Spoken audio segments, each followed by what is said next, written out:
అదేవిధంగా బీఆర్ఎస్ కబ్జా చేసిన భూములను తిరిగి పేదలకు పంచుతాం.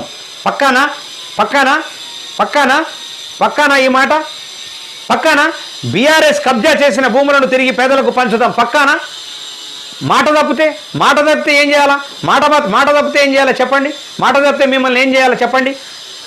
నాడు వాళ్ళ భూములను లాక్కున్నారు మంత్రి పొంగులేటి.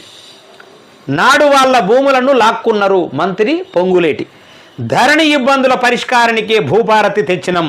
హైకోర్టు నుంచి క్లియరెన్స్ రాగానే సాదా బైనామాల పరిష్కారం ఈ నెలాఖరులోగా 4 లక్షల మంది ఇందిరమ్మ ఇండ్లు ప్రారంభిస్తామని వెల్లడి. భూదందాల కోసమే నాడు ధరణి తెచ్చారు వివేక్ వెంకటస్వామి. ఎలాంటి అక్రమాలకు తావు లేకుండా భూభారతి తెచ్చామని వెల్లడి. మంచిర్యాలలోని భీమవరంలో భూభారతిపై సదస్సులో వీళ్ళు మాట్లాడుతూ ఉన్నారు. బీఆర్ఎస్ కబ్జా చేసిన